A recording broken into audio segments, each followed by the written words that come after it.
안녕하세요. 충북인재평생교육진흥원 충북인재 멘토링 형원지공 3기 참가자 여러분 만나서 반갑습니다.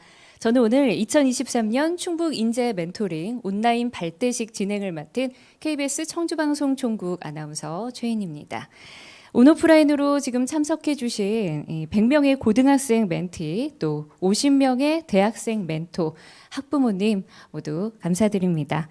충북 인재 멘토링 형원지공. 저는 처음에 이 형원지공 들었을 때 사자성어에 대한 배움이 한없이 부족하구나. 뭘까 좀 고민을 해봤거든요. 그런데 찾아봤더니 형설지공이라는 사자성어에서 착안해서 만든 그런 뜻이더라고요.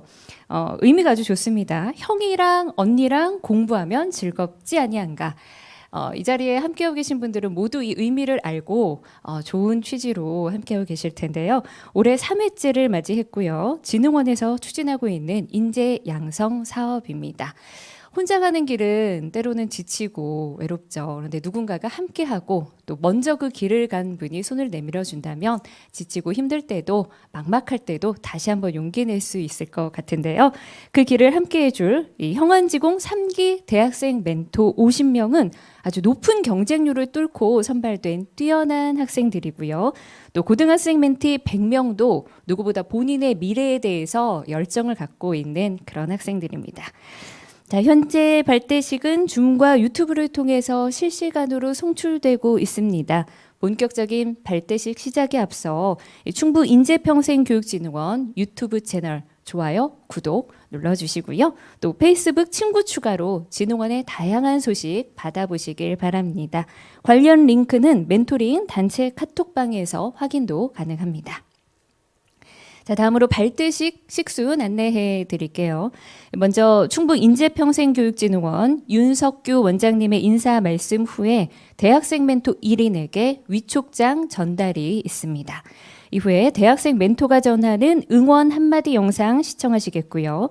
멘토링 교육, 입시 특강, 그리고 멘토, 멘티 매칭 순서로 진행이 되겠습니다. 자, 그럼 지금부터 2023년 충북인재 멘토링 형원지공 3기 온라인 발대식을 시작하겠습니다. 먼저 충북인재평생교육진흥원 윤석규 원장님을 모시고 원장님께서 우리 충북의 고등학생, 대학생들에게 어떤 말씀을 해주실지 좋은 말씀 부탁드리도록 하겠습니다. 여러분 함께 청해서 들을게요. 안녕하세요. 방금 소개받은 충북인재평생진흥교육원의 윤석규입니다. 우선 먼저 저희 그 멘토링 사업에 참여해 주신 모든 멘토 학생들 또 멘티 학생들 그리고 함께 자리해 주신 학부모님들께도 같이 감사드리고 축하드리겠습니다. 제가 준비해 온 걸 좀 스마트폰에 저장을 해놔서 보면서 좀 말씀드리겠습니다. 아마 들어보셨겠죠? 그 그리스의 시인 호모가 쓴 그 유명한 서사시 중에 일리아드와 오디세이라는 그런 서사시가 있습니다. 이것은 이제 비단 서구만이 아니라 우리 인류 문명, 인류 문화의 위대한 어떤 상상력의 보고라고 할 수 있겠죠. 실제로 이제 그 외 많은 문학 작품, 또 오페라, 영화, 드라마, 애니메이션 이런 것들이 이제 일리아드와 오디세이에서 어떤 거기 등장인물을 통해서 또 거기 있는 에피소드를 가지고 이제 만들어지고 또 확대 재생산됐습니다. 그 중에 가장 유명한 작품 중에 하나는 이제 위대한 감독 스탠리 큐브릭이 만든 2001년 스페이스 오디세이라는 영화가 있습니다. 유명한 SF 고전이 되었죠. 그 밖에도 뭐 우리가 잘 아는 뭐 트로이 목마 얘기, 뭐 또 아킬레스의 건 들어보셨죠? 예. 근데 사실 그 아킬레우스라는 사람보다 아킬레스 건이 더 유명해졌습니다만 또 그 서구 문명을 얘기할 때 헬레니즘과 히브라이즘을 얘기하는데 그 헬레니즘의 어원이 이 일리아드에 나오는 그 트로이의 왕자를 따라서 사랑의 도피 행각을 벌였던 헬레네로부터 기원하는 것입니다. 그리고 그밖에 뭐 일본의 그 미야자키 하야오가 만든 애니메이션 뭐 바람계곡의 나우시카, 이 나우시카도 오디세이에 나오는 등장인물이고요. 그밖에도 뭐 아테네, 아폴론 등등 수많은 사람들 또 수많은 스토리가 그 후에 어떤 우리 인류가 발전시켜온 여러 그 문화예술적 창작물에 어떤 상상력의 원천이 되었습니다. 우스갯소리 하나 드릴게요. 그 이제 저희 젊을 때 그 이제 젊은 학생 남녀 학생들이 많다 미팅이라는 걸 많이 했는데 그때 이제 이런 일이 있었다고 합니다. 남녀가 만나서 미팅을 하는데 여학생이 아마 문학에 좀 관심이 많았던가 봐요. 그래서 무슨 책 좋아하세요? 무슨 책 읽어보셨어요? 이런 걸 자꾸 물어보다가 남학생은 사실 좀 잘 모르는데 아는 척은 해야 되겠고 그래서 물어보는데 혹시 로미오와 줄리엣 읽어보셨어요? 이렇게 물어보니까 남학생이 순간적으로 이제 본인이 기질을 발휘한답시고 한 얘기가 제가 로미오는 읽어봤는데 줄리엣은 아직 시간이 없어서 못 읽어봤습니다. 이렇게 대답을 했다는 그런 이제 이야기가 있습니다. 근데 일리아드 오디세이는 한 권이 아니고 일리아드라는 책이 있고 오디세이라는 책이 있습니다. 그러니까 헷갈리시지 마시고 여러분들도 이번에 이제 멘토가 되시고 또 멘티가 되신 기념으로 한 번쯤 읽어보시면 좋을 것 같습니다. 그 중에서 오디세이의 한 대목에 보면 이제 이타카라는 도시국가죠. 이타카의 군주인 그 오디세이가 트로이 전쟁에 이제 징발돼서 나가야 되는 상황이 됐습니다. 근데 자기 집에는 아름다운 부인 페넬로페가 있고 또 이제 태어난 지 얼마 안 된 텔레마쿠스라는 아들이 하나 있었습니다. 근데 전쟁은 가야 되겠고 사실은 가고 싶지 않지만 또 이 가족은 걱정되고 하니까 자기의 오랜 친구이자 조언자였던 친구에게 내 아들을 잘 부탁한다. 네가 좀 잘 지도해 주라. 이렇게 이제 부탁을 하고 갔습니다. 그렇게 떠났는데 이제 떠났다 이제 전쟁을 치르고 이제 돌아오는 길이었죠. 근데 다른 군주들은 뭐 속속 돌아오고 또는 뭐 경우에 따라 죽었다는 소식이 전해지는데 오디세우스만 10년이 지나고 20년이 지나도 안 돌아오는 겁니다. 오디세우스만.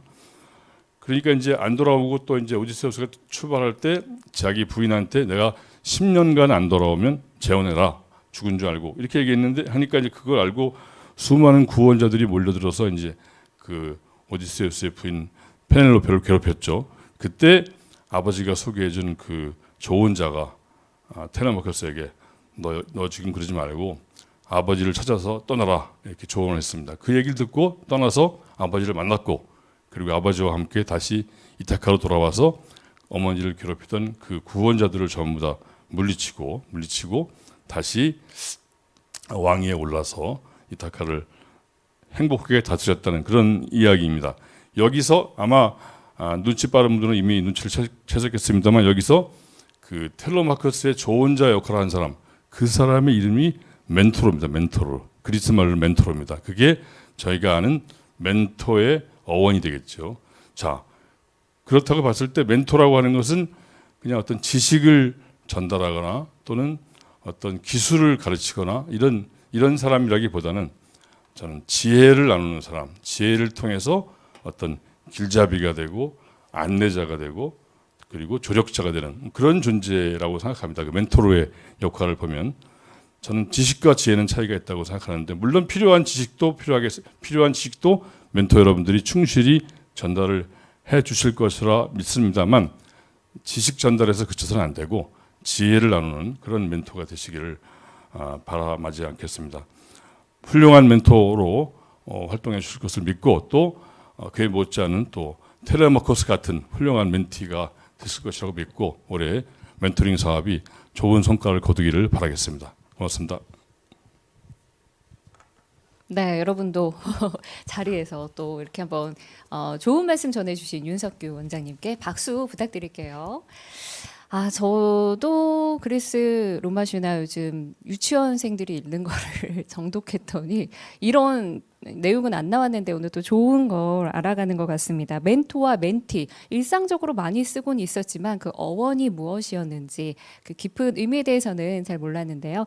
오늘 윤석규 진흥원 윤석규 원장님께서 말씀해 주셔서 알게 된 것 같습니다.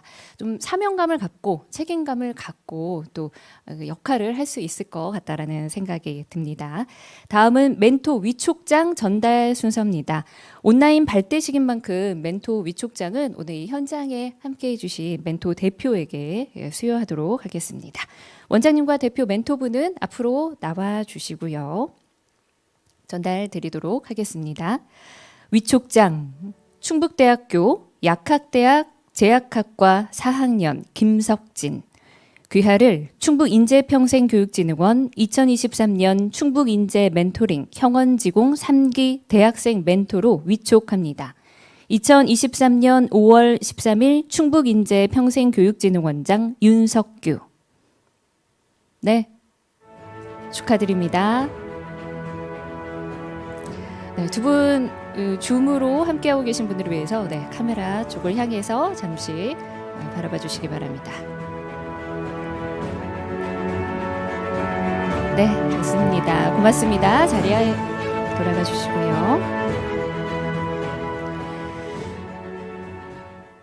네, 멘토로서 그리고 형 언니로서 멘티들에게 많은 경험을 전달해 줄 수 있는 좋은 활동 앞으로 기대해 보도록 하겠습니다.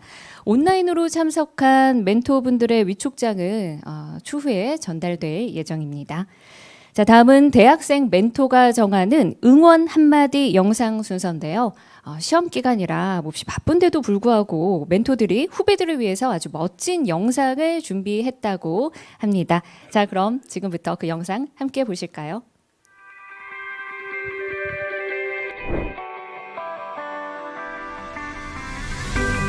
형이랑 언니랑 공부하면 즐겁지 아니한가? 충북인재 멘토링 형원지공 3기 멘티 여러분, 만나서 반갑습니다. 저희는 2023년 여러분과 함께할 형원지공 3기 50명의 대학생 멘토입니다. 충북 후배들을 사랑하는 마음과 여러분의 진로 진학을 함께 하고자 하는 열정으로 이 자리에 서게 되었습니다. 충청북도가 서울이나 수도권 지역에 비해 입시 정보나 교육 환경이 열악하다는 현실. 이제 걱정하지 마세요. 우리 멘토들이 있습니다. 여러분과 같은 길을 걸었던 저희에게도 너무나 힘들고 어려웠던 시절이 있었습니다. 1학년이라면 신입생으로서 모든 게 낯설고 새로울 테고 2학년이라면 진로 진학을 위해 무엇을 해야 할지 모르겠고 3학년이라면 당장 발등에 떨어진 불처럼 어떤 대학 그리고 어떤 학과에 가야 할지 가장 혼란스러운 시기일 겁니다. 잠을 조금 더 줄여야 할지, 학원을 다녀야 할지, 특히 정신에 왜 이렇게 불안? 미래는 왜 이렇게 불확실하고 불안할까? 공부는 어렵고 매년 바뀌는 대입 전형과 나만 모르고 있을 것 같은 최신 대입 정보까지. 힘들고 고민되는 일이 있다면 끙끙 앓지 말고 저희에게 말해주세요. 여러분이 현재 하는 고민은 불필요한 것이 아니라 앞으로 새로운 삶으로 나아가기 위한 과정이라고 생각합니다. 혼자 모든 것을 감당하다 보면 지치는 순간이 올 수 있습니다. 그때 여러분이 혼자라는 생각이 들지 않도록 도움을 주는 멘토가 되겠습니다. 물론 저희가 모든 부분이 완벽하지 않을 수도 있어요. 하지만 여러분이 겪는 과정을 비슷하게 먼저 겪은 사람으로서 자신만의 길을 찾고 나아갈 때 함께할 수 있는 런닝메이트가 되겠습니다. 사람마다 달리는 속도가 다르듯 각자 인생에 있어서 길을 찾는 시간과 방법도 다르다고 생각합니다. 매일매일을 열심히 살아가는 충북인재 멘티 여러분, 여러분이 1등이든 꼴등이든 중요하지 않아요. 지금까지 어떤 학교 생활을 해오셨는지도 상관없습니다. 앞으로 정말 함께할 의지가 있는 멘티라면 저희는 자신 있어요. 우리 함께 한 발자국씩 차근차근 같이 걸어가 봐요. 열정적인 마음만 가지고 오세요. 정말 값진 경험을 함께 시작할 충북인재 멘티 여러분. 언제나 응원합니다. 따뜻해지고 있는 날씨처럼 여러분의 마음에도 점점 따뜻한 계절이 오기를 바랍니다. 여러분은 이미 충북의 소중한 인재입니다. 자신감을 가지고 끝까지 포기하지 않는다면 반드시 원하는 것을 해낼 수 있습니다. 저희는 항상 여러분의 발전과 성장을 응원하며 여러분의 편이 되겠습니다. 고등학교 때 좀처럼 가지 않을 것 같았던 시간들이 지금 돌이켜보면 너무나 행복했고 정말 빠르게 흘러간 것 같습니다. 멘티들이 저희 나이가 되었을 때에도 충북인재 멘토링에서 함께했던 기억이 언제나 웃음 지어지는 행복한 추억 되기를 바랍니다. 때로는 형처럼, 때로는 언니처럼, 때로는 친구처럼 충북인재 멘티 여러분, 우리 곧 만나요.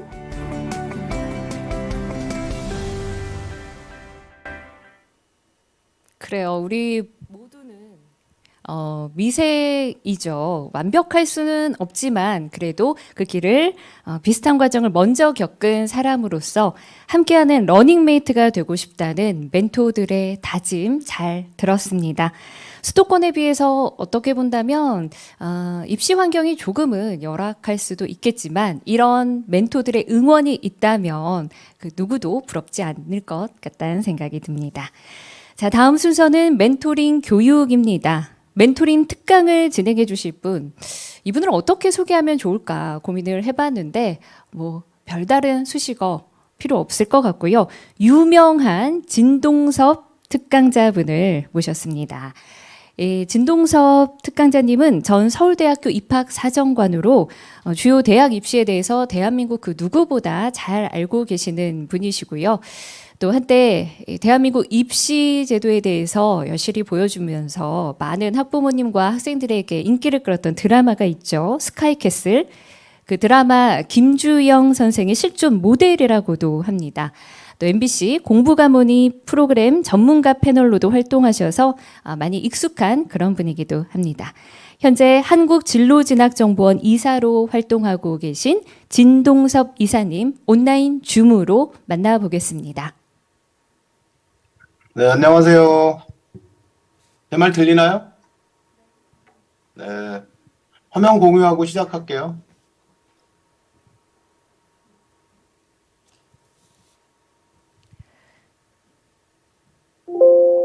어떤가요? 화면 공유 잘 됐습니까? 어느 분이 마이크 켜고 말씀 좀 해주셨으면. 네, 잘 되고 있습니다. 그리고 특강자님의 말씀 들으면서 궁금하신 분이 있다면 실시간으로 줌 채팅방에 남겨주시기 바랍니다. 자, 그러면 특강자님의 좋은 말씀 부탁드립니다. 네, 원래 제가 해야 될 이야기가 10시 40분까지라고 제가 알고 있는데 한 20분 정도 남았는데 조금 더 쓸 수도 있겠네요. 우리 멘토 여러분 반갑습니다. 교육과정과 인재상해학습이라는 이야기 주제로 잠깐만 얘기를 할게요. 물론 이제 고3을 지나온 지 얼마 안 된 그 대학생들이라서 공부란 무엇이고 그리고 생활을 어떻게 해야 되는지에 대한 개인적인 주관은 가지고 있을 텐데 근데 이제 멘토링에서 필요한 것이 그 개별 상황에 대한 판단 기준이잖아요. 이걸 어떻게 해야지 하는 판단 기준의 얘기인데 그 판단 기준이 교육과정에 있어요. 그래서 교육과정을 중심으로 해서 판단 기준을 얘기해 보려고 합니다. 저는 이렇게 있고 그리고 한국진로진학정보원 이사 그다음에 뭐 소개받은 대로 뭐 그렇게 되어 있어요. 원래는 이제 국어 선생 했는데 대학에 갈 때는 언어학자가 되고 싶었는데 가서 문학을 하다가 보니까 80년대에 실제로 뭐 대학 교수 자리도 없고 이건저런 자리가 없어서 결국은 교사의 길을 가게 되고 하다 보니까 고3 담임하게 되고 진학하게 되고 뭐 그런 길을 걸었어요. 인생이란 내가 뜻하는 대로 돌아가지는 않는다. 그런 어떤 모델이라고나 할까 그렇습니다. 사범대 나오지도 않았는데 선생을 30년을 했고 입학사정관 교육을 안 받았는데 입학사정관을 하고 그랬죠.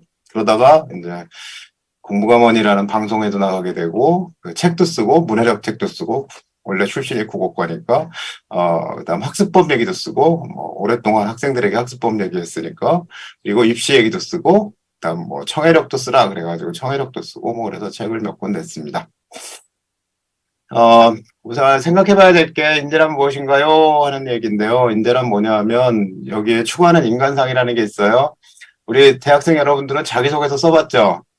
네, 자기소개서가 이제 올해부터는 없어졌는데, 이제 안 쓰죠. 그런데 자기소개서 쓸 때 제일 중요한 건 뭐냐 하면 인재상입니다. 이렇게 얘기하잖아요. 각 대학의 인재상에 맞춰서 어떻게 성장했는지가 중요하다. 이렇게 말을 하는데, 사실 대학에서 요구하는 인재상이 고등학교 교육과정 안에 있는 인재상하고 다른 점이 하나도 없어요.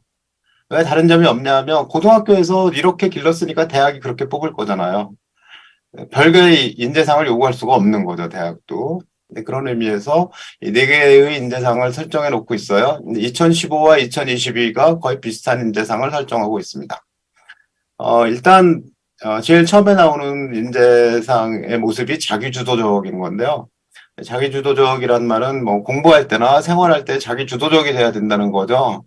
그러니까 네가 스스로 네가 마음에 있어서 뭔가 공부를 해야 되잖아. 그러니까 자기주도적으로 공부하려면 어떻게 자기주도적으로 공부하기 위해서는 내가 무엇을 공부해야 될지 찾아야 되죠. 그 다음에 과목을 선택해서 공부할 때도 어떤 과목을 선택해야 할까도 내가 스스로 찾아야 되죠. 그 다음 자기주도적으로 학습을 해나가는 과정에서 계획표도 세워야 되겠죠. 계획표를 세우는 방법은 장기 계획도 있고 중기 계획도 단기 계획도 있고 시험 계획도 있잖아요. 그러니까 모든 것들이 자기 주도적과 연관이 되어 있어서 이 학생이 자기 주도적인가? 자기가 탐구 주제를 설정했어요. 스스로 설정했나 아니면 다른 그 책을 보고 탐구 주제를 소개하는 책을 보고 그냥 그걸 따라했나? 이런 게 판단에 굉장히 중요한 기준이 되는 거죠. 이 학생은 자기주도적인가를 판단할 때. 그다음 생활에서 자기주도적인가라는 것은 리더십과도 관계가 돼 있겠죠. 다른 사람들을 잘 이끌어갈 수 있고 목표를 세워서 끌고 갈 수 있다. 뭐 이런 것도 있을 거고. 그리고 내가 스스로 시간 관리를 하면서 살고 있어요. 내가 내 방은 스스로 청소할 수 있어요. 뭐 이런 모든 것들이 자기 주도적인 것과 관련이 되어 있잖아요. 그래서 그 핵심이 어딨냐 하면 최상의 목표가 자기 주도적이 되는 것이다라는 거죠. 남이 이렇게 권하는 것도 늘 의심해보고 그 안에서 네가 가야 될 길을 네가 스스로 판단해야 돼. 이 책이 좋아라고 해서 읽었으면 그 책이 진짜 좋다면 왜 좋은지를 자기 것으로 만들고 더 찾아가 봐.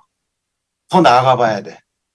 그 다음에 진로도 바뀔 수는 있지만, 나도 진로를 엄청나게 바꿔온 사람이지만, 누구나 다 진로는 바뀔 수가 있지만, 현재 내 진로가 무엇인지 늘 생각하고, 어떤 분야의 진로에 내가 길을 걸을 것인가를 늘 생각하고, 네가 스스로 판단해 나가야 돼.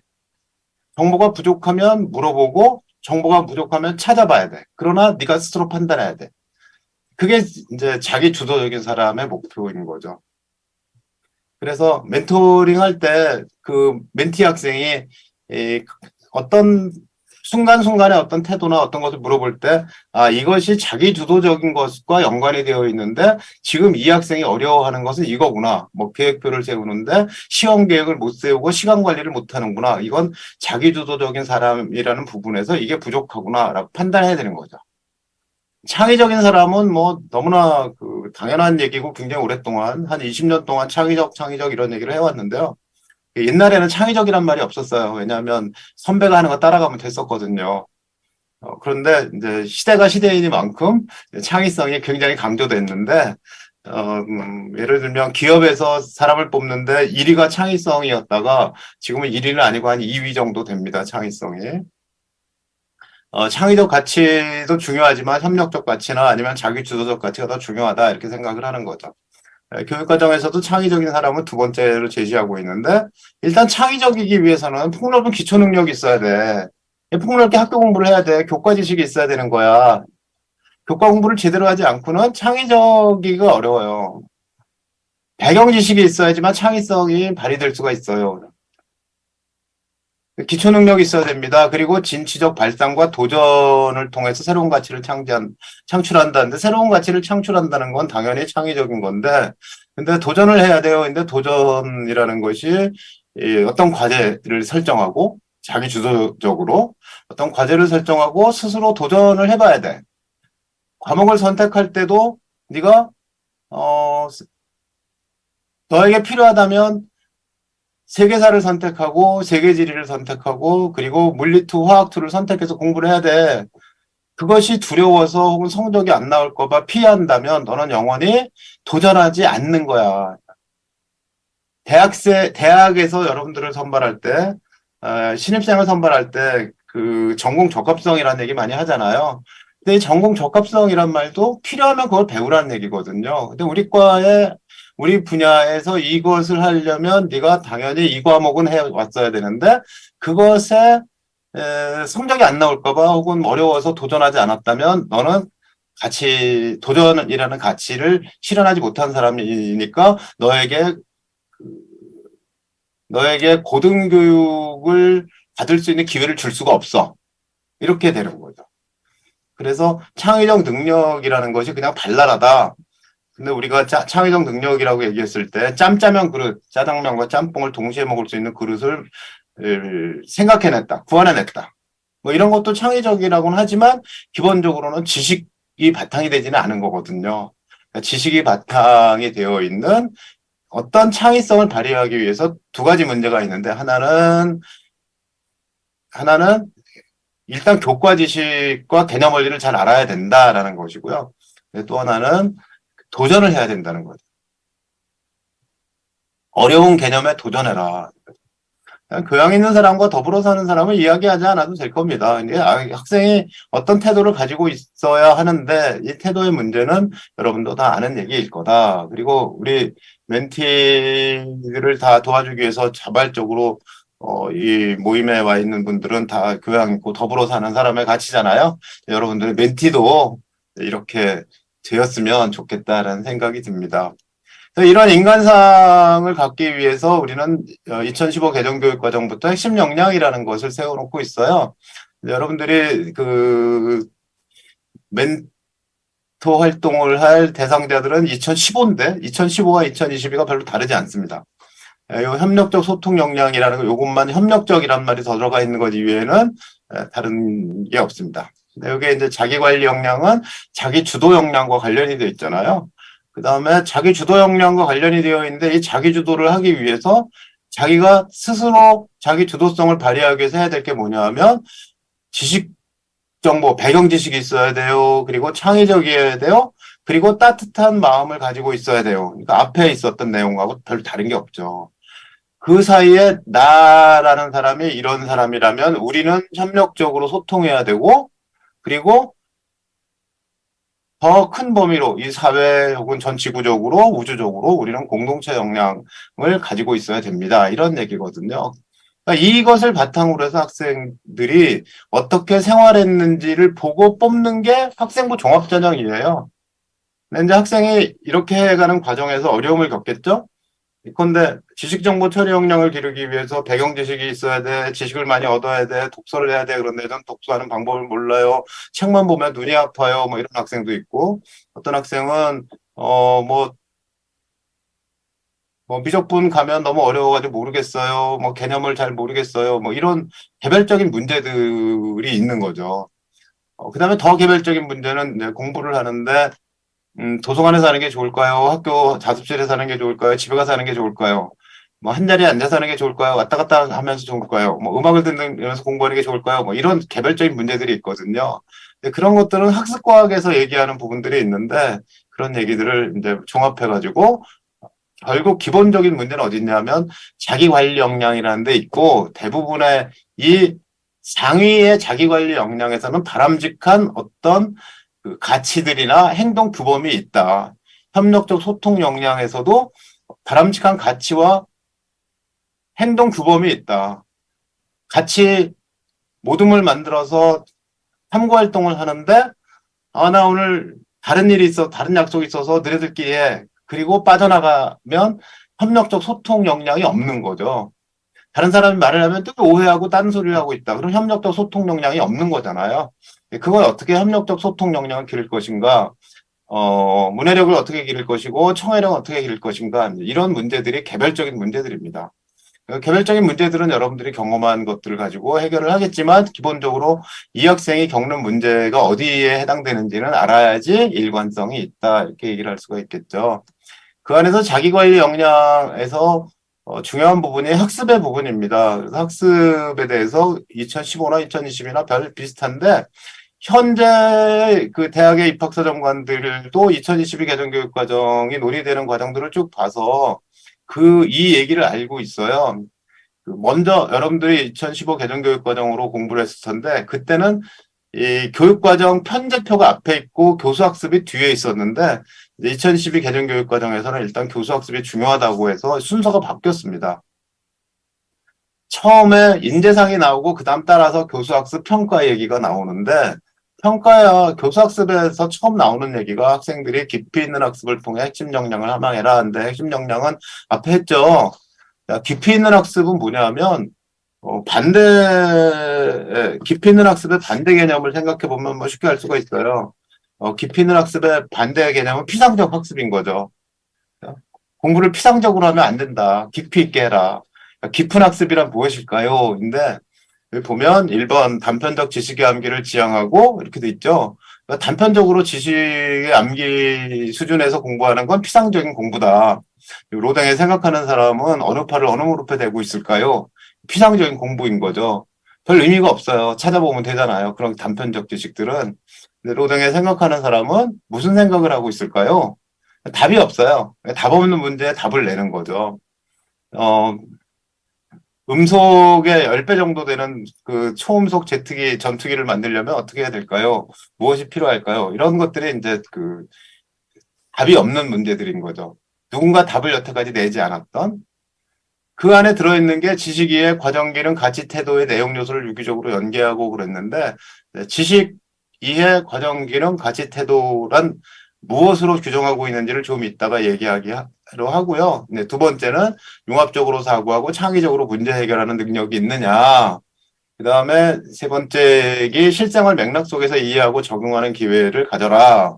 네 번째는 여러 교과의 고유한 탐구 방법을 익히고 교과마다 탐구 방법이 다르겠죠. 국어는 국어의 탐구 방법이 있고 심리학은 심리학의 탐구 방법이 있고 자연과학은 자연과학의 탐구 방법이 있습니다. 수학과 자연과학의 탐구 방법은 좀 다르죠. 과학은 실험을 하지만 수학은 실험하지는 않잖아요. 그런 거죠. 그러면서 학습 전략을 점검해서 개선을 해라. 학습 전략을 점검하고 개선하는 사람 본인이거든요. 이게 자기주도 역량인 거죠. 이거 해보니까 어땠어? 무슨 생각이 들었어? 넌 뭐가 부족해? 이런 질문을 계속 갖고 자기 스스로 전략을 개선해 나가는 거죠. 그런데 그러기 위해서 필요한 게 뭐냐면 기초소양인데 기초소양은 언어 소양. 국어, 영어, 재외국어를 잘 구사하고 이해하고 사용할 수 있다. 수학으로 모든 문제를 해결할 수가 있다. 그리고 디지털 시대다. 디지털을 알아야 된다. 그런데 피상적 학습이 되지 않기 위해서는 이 모든 것에 학습량이 과부하가 걸려서는 안 된다. 이걸 대학이 아는 거예요. 그러니까 네가 지금 공부하는데 수학에서 고급 수학을 해야 돼. 혹은 그 이상 대학에서 하는 그런 공부를 해야 돼. 이건 학생들에게 과부하가 걸리는데 이 과부하가 걸리면 오히려 마이너스가 된다. 그러니 일반 고교 학생들이라면 그냥 일반 교육과정에 있는 걸 하면 되는데 교육과정에 있는 것조차 안 하는 게 문제인 거죠. 교육과정에 있는 것조차 안 한다. 그게 문제지. 교육과정에 있는 것, 일반 고등학교에서 배워야 된다고 제시된 국가가 만들어 놓은 교육과정은 제대로 해라. 이렇게 얘기할 수가 있습니다. 나번에 학생들이 수업에 능동적으로 참여하고 자기 주도적인 거죠. 너 능동적으로 참여해? 참여하니까 기뻤어? 괜찮았어? 보람 있었어? 그러기 위해서 뭐 해야 되냐면 학습 주제에서 다루는 탐구 질문에 관심과 호기심을 가지고 스스로 문제 해결하는 학생 참여형 수업으로 학교는 계획해야 되고 학생은 탐구 주제를 통해서 탐구를 하는 거죠. 그리고 토의 토론 학습을 해라. 협력적으로 문제 해결할 수 있게 해라. 뭐 이런 겁니다. 실제로 학생부 종합전형으로 지원하는 학생들을 평가할 때, 이 학생이 탐구 활동을 열심히 했나? 그리고 이 문제를 같이 풀어본 경험이 있나? 협력 학습이 잘 되어 있나? 라고 보는 이유가 여기 있죠. 의사소통 역량이 있는 것 더하기 그 앞에 자기 주도적으로 문제를 해결하는 학습을 하는지 그것을 보고 싶은 거죠. 그리고 학습 활동과 방법을 다양화했으면 좋겠다. 뭐 이건 대체로 이제 그 교사에 해당되는 얘기입니다. 그래서 학생이 지금까지 공부해 오면서 이 학생이 당연히 뭐가 없어야 돼요? 학습 결손이 없어야 되죠. 예습보다 더 중요한 건 과거에 학습 결손이 없어야지 되는 겁니다. 그래야지 새로운 것들을 배울 수 있는 능력이 생기잖아요. 근데 대부분의 학생들은 중학교 때 배운 걸 기억을 못해요. 중학교 때 80% 아니면 70%만 이해했기 때문에 새로운 것들을 배우면 몰라요. 그런데 중학교 때 방정식을 제대로 공부하지 않고 왔어요. 고등학교 때 함수를 몰라요. 이렇게 되죠. 그러니까 얘가 어디서부터 문제가 있는지를 파악하고 거기에 돌아가서 그것을 보충하고 오도록 멘토가 잘 얘기를 해야 되는 거죠. 아이들은 엄마 말은 안 들어도 멘토 말은 들어요. 그다음에 정보통신 매체를 활용하는 건 아이들이 다 잘해요. 학생들은 저절로 정보통신 매체를 잘 활용합니다. 오히려 어쩌면 뭐 GPT-4에 대해서 대학생보다 고등학생이 더 잘할 수도 있어요. 흥미롭잖아요. 이 얘기는 안 해도 되고 어쨌든 학습 결손을 예방하도록 노력해라. 학습 결손을 있다면 보충학습의 기회를 학교는 제공해라. 그런데 여러분이 나서서 학습 결손을 메우도록 이렇게 학생들을 유도하고 스스로 학습 결손을 메우는 계획을 세우는 게 하는 것. 그리고 여러분들의 경험으로 이렇게 하면 학습 결손이 메워져. 학습 결손인 누구나 다 있는 거야. 과거에 것을 공부하는 게 창피한 게 아니야. 라는 얘기를 해줄 필요가 있는 거죠. 피상적 학습에 대해서는 이렇게 써 있어요. 사실에 대한 기억은 활성화되지 않은 죽은 주식, 휘발성 주식이다. 이게 단편적 주식인 거죠. 그래서 이런 어떤 문제가 있는데 이 문제에 대해서 킬러 문항이지만 보기가 있어요. 그래서 이런 공부는 일단 피상적인 지식 학습이 아니냐. 우리가 아주 유명한 드라마가 있습니다. 이상한 변호사 우영우라고 있는데 이 이상한 변호사 우영우는 로펌의 선배들도 있고 판사도 있고 검사도 있는데 이 문제에 대한 가장 최선의 해결책을 내는 사람이에요. 똑같이 법학을 공부했는데 이 사람이 가장 최적의 해결 방법을 제시한다. 왜 그랬을까요? 드라마니까.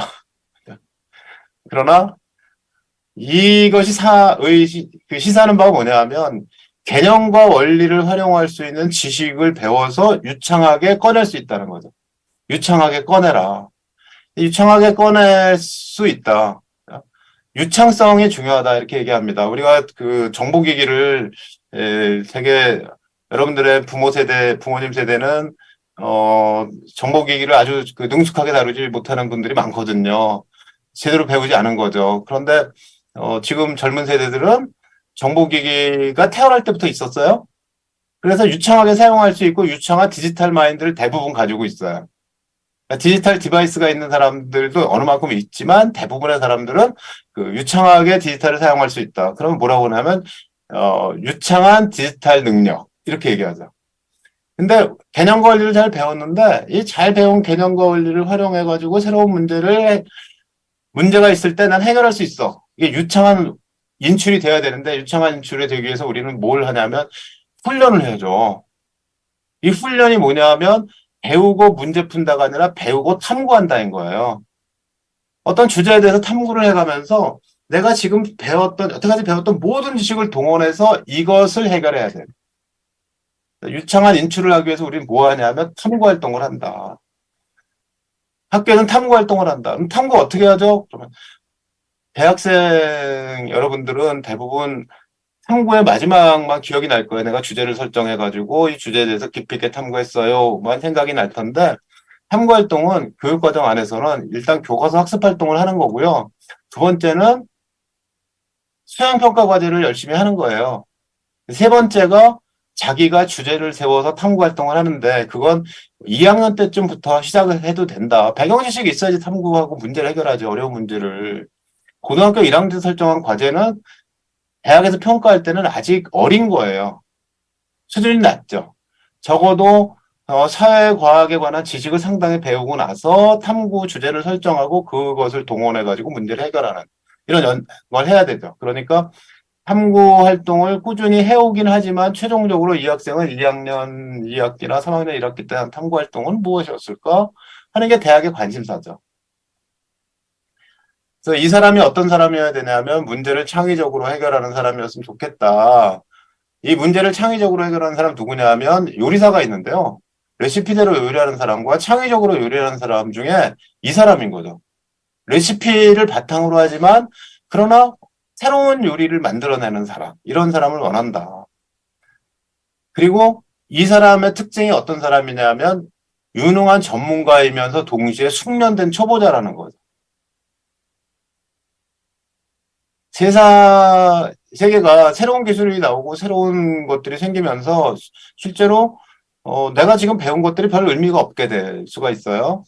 우리 어른들의 나이쯤 돼서 60대 치과 의사는 대학 다닐 때 임플란트도 없고 교정도 없었거든요. 그러니까 그 전에 신경치료를 하고 이를 보철해서 만들고 이런 것에 아주 명인일 수도 있고 전문가일 수도 있었는데 지금도 물론 그걸 하지만 그러나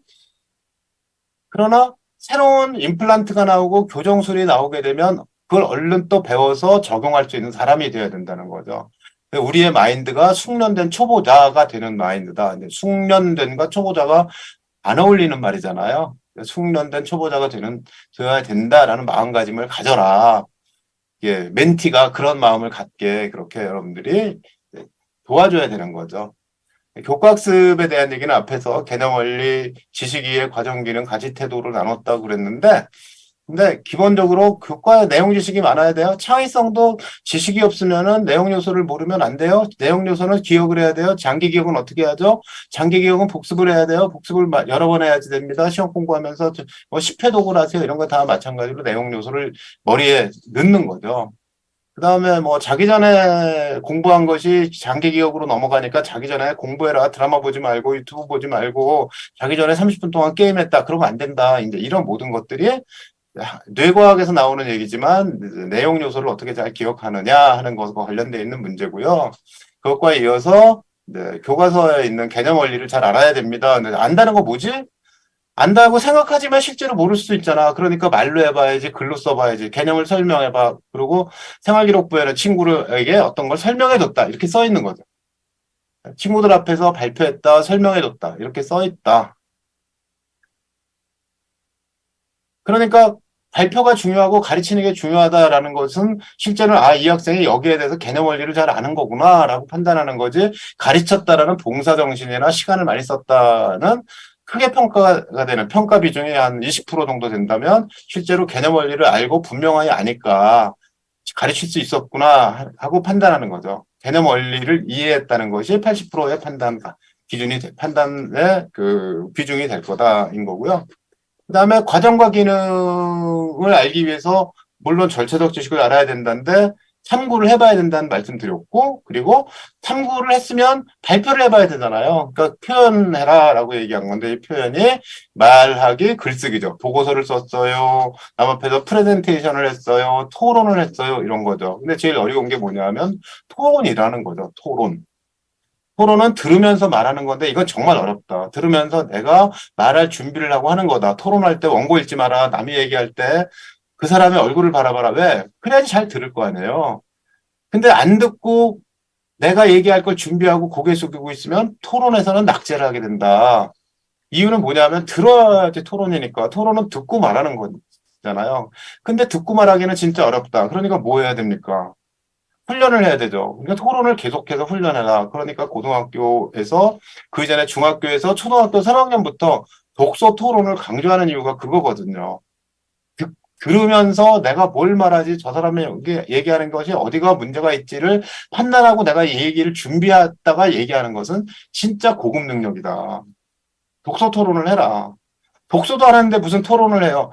그러니까 독서를 해야지 하고 다시 이제 과거로 이전 시대로 돌아가는 거죠. 성찰하는 얘기는 자기가 공부 방법을 개선할 수 있는 이런 자료들을 만들어내는 거고요. 그 결과 교과 고유의 가치와 태도를 갖게 된다인 건데, 대개 학교생활기록부에는 여기까지 써 있습니다. 여기까지.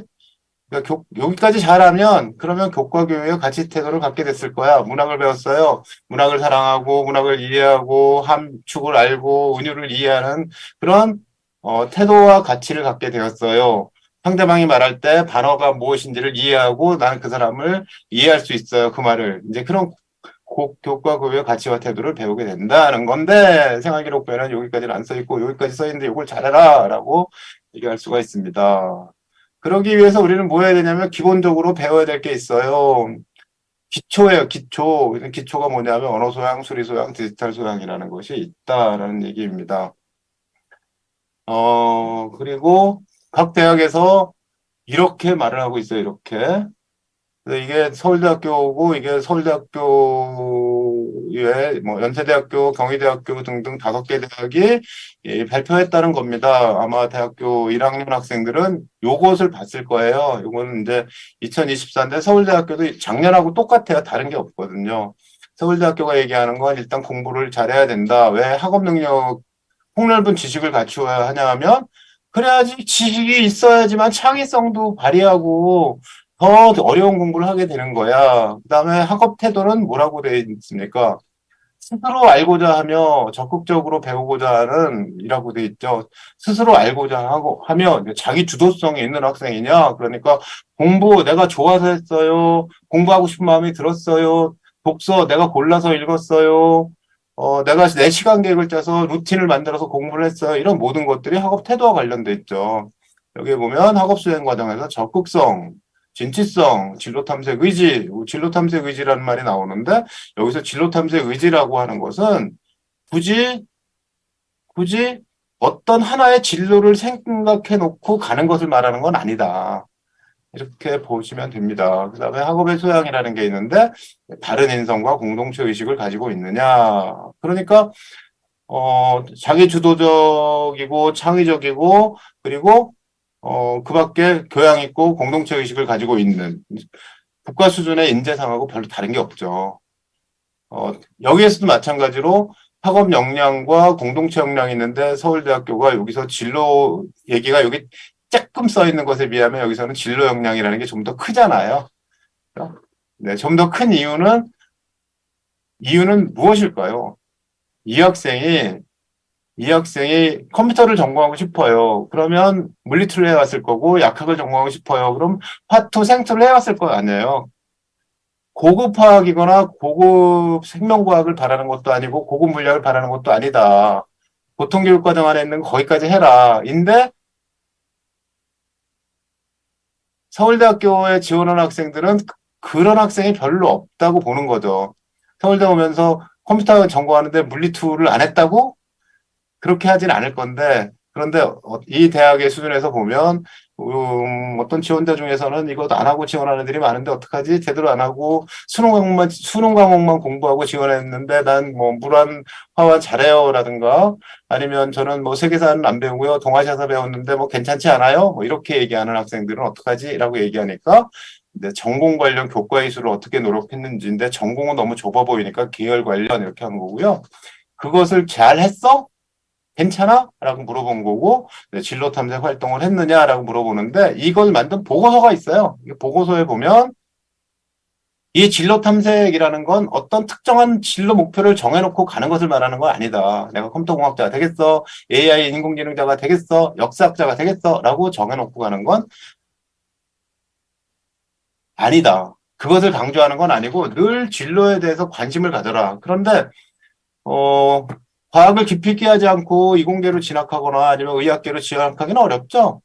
대학 가서 일단 고생하잖아요. 그러니까 그 폭넓은 진로는 정해놔라. 네가 공부하는 것이고 너의 진로와 관계가 있다. 그러나 어떤 진로를 딱 정해서 나는 물리 교사가 될 거야. 이걸 원하는 건 아니라는 얘기로 이해를 하시면 되겠습니다. 학생들에게 너무 진로를 얘기할 건 없지만 어쨌든 공부하는 과목을 선택할 때 네가 선택한 과목이 진로와 연관이 돼 있다 정도 그런 정도 얘기를 하면 되겠습니다.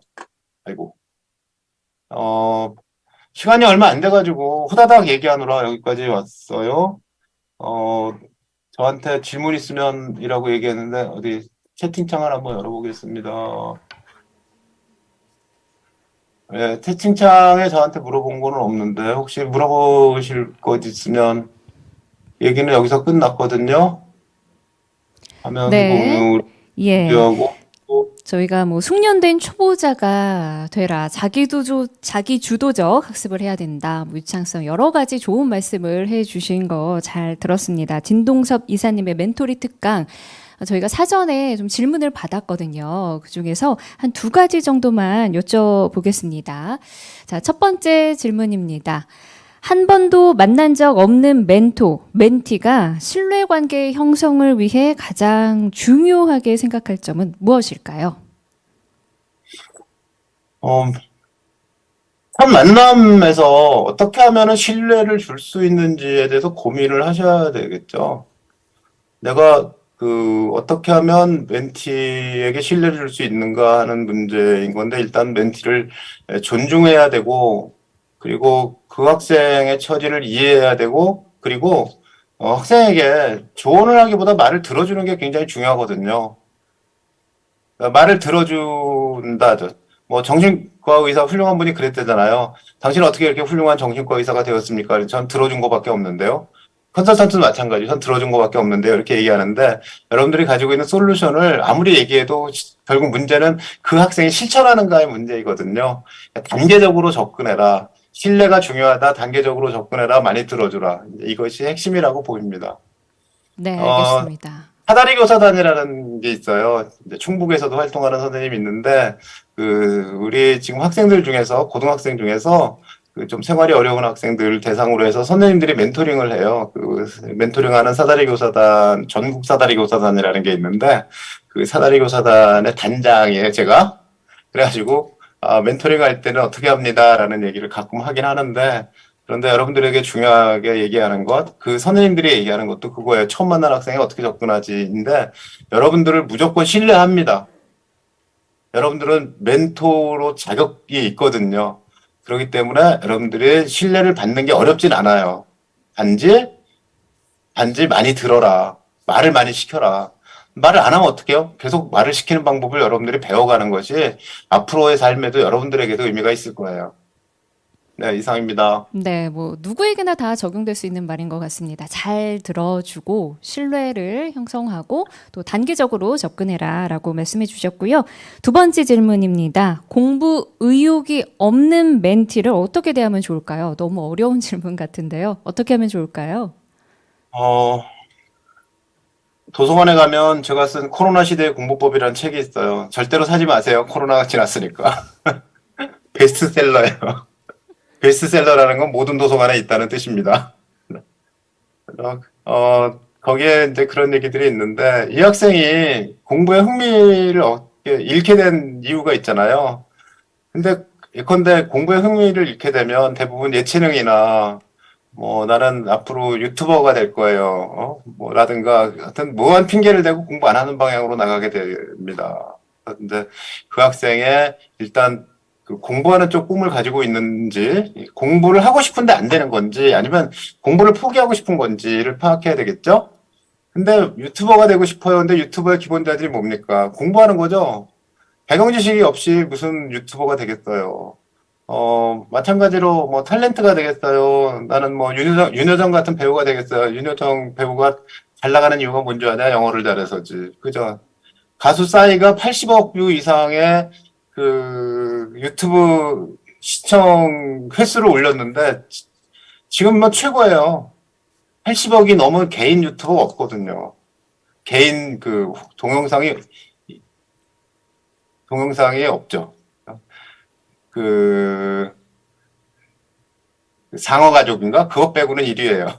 근데 문제가 어딨냐면 그 핵심이 이 싸이의 강남 스타일이 뜨게 된 것은 영어를 잘했기 때문이다. 영어로 의사소통이 가능해서. 그러니까 모든 배경 안에는 어떤 학습이라는 게 들어있다는 것을 이해시키는 거거든요. 그러니까 공부로 빠져나갈 학생들에게 여러분들이 얘기하면 믿어요. 엄마가 얘기하면 안 믿어요. 그러니까 여러분들이 네가 지금 가려고 하는 길, 네가 앞으로 이루어야 될 것은 학습이야. 의욕이 없는 건 이제 의욕을 불어넣어야 되는 또 단계를 갖춰야 되겠죠. 공부 의욕이 없어요. 그럼 의욕이 왜 없지? 이 학생 학습 결손 때문에 이해를 못해요. 학교 갔는데 앉아서 아무것도 못하고 있어요. 그러면 과거로 돌아가서 어디서부터 복습을 해가지고 와야 되는지를 봐야 될 거고, 이 학생이 모르는 건 되게 어디에 있냐면 수학, 사회, 과학의 어떤 부분을 모르기 때문인데, 과거에 여러분들이 공부해왔던 거 있잖아요. 초등학교 4학년부터 고등학교 이 학생의 현재까지 어디에서 무엇을 모르는지는 수학, 사회, 과학은 차례를 보면 알 수가 있어요. 교과서 차례를 보고 네가 배웠던 것 중에 어디에서 뭐 이해가 못했는지 거기서부터 돌아가라. 거기서부터 돌아가서 다시 복습해와라. 언제 할래? 어떻게 할 거야? 이제 그것을 그 방법을 스스로 찾게 만들어야 되는 거죠. 그리고 여러분들이 이제 스스로 찾게 만드는데 도와주는 거죠. 뭐 그런 정도면 얘기가 될 것 같아요. 네, 실질적이고 구체적인 조언을 해주셔서 뭐 학생들에게 아주 유익한 시간이 되었던 것 같습니다. 진동섭 이사님께 여러분 감사의 의미로 큰 박수 부탁드립니다. 네, 고맙습니다. 네, 알겠습니다. 귀한 시간 내주셔서 다시 한번 고맙습니다. 네. 예식장 가야 돼서. 네, 자 이번에는 입시 특강 마련했는데요. 오늘 입시 특강을 진행해 주실 분, 현재 충청북도 고교생의 대학 진학을 책임지고 있다, 이렇게 말씀드려도 과언이 아닐 것 같습니다. 충청북도 교육청 중등교육과의 고봉종 장학사님입니다. 여러분 또 한번 입시 특강 듣겠습니다. 네, 학생 여러분 만나서 반갑습니다. 변화된 입시 제도와 대비 방안 오늘 강의를 맡은 저는 충청북도 교육청 중등교육과에서 대입 진학 업무를 맡고 있습니다. 장하사 고봉종입니다.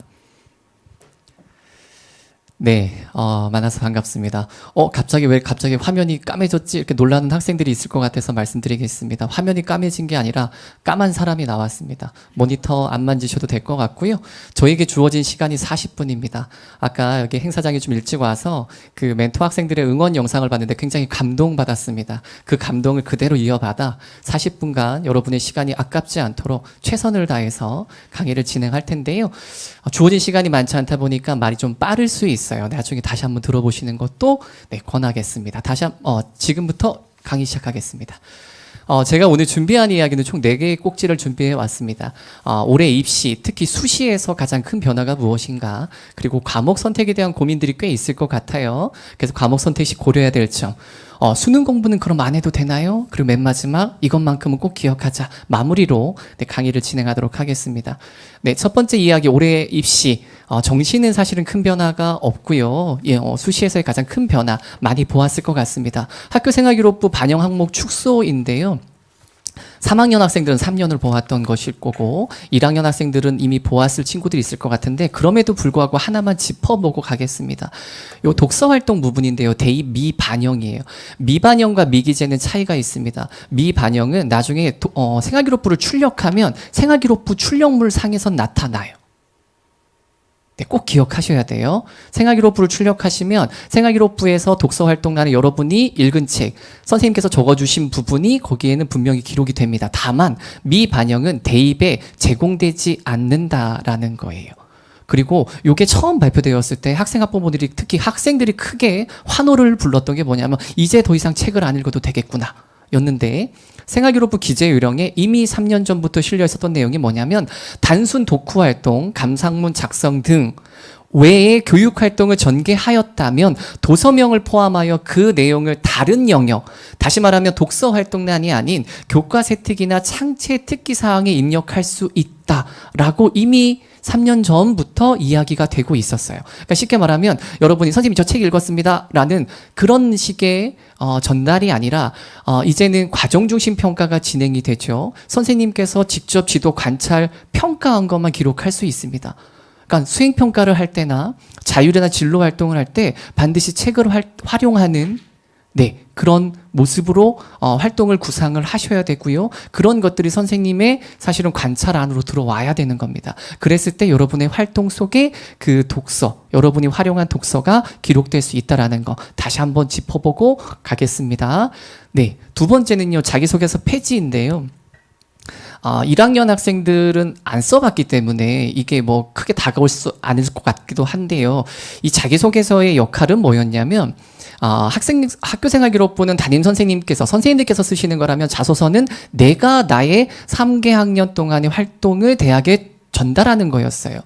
자, 평가자들은 자기소개서부터 읽기도 하고요. 학생부부터 읽기도 하는데 제가 만났던 많은 분들은 꼭 그런 건 아니지만 입학사정관님들은 보통 학생부부터 먼저 보면서 혹시 추가로 더 알고 싶은 부분을 자기소개서에서 찾는, 그리고 교수님들 같은 경우는 자기소개서부터 먼저 보면서 학생의 강점이 무엇인지를 먼저 찾고 해당 부분을 찾아가면서 내용을 읽어가는, 순서는 크게 중요치 않았는데 핵심은 뭐냐면 자기소개서는 학교생활기록부 상에서 글자 수 제한 등으로 해서 다 담아내기 어려웠던 내용들을 보완하는 역할이었어요.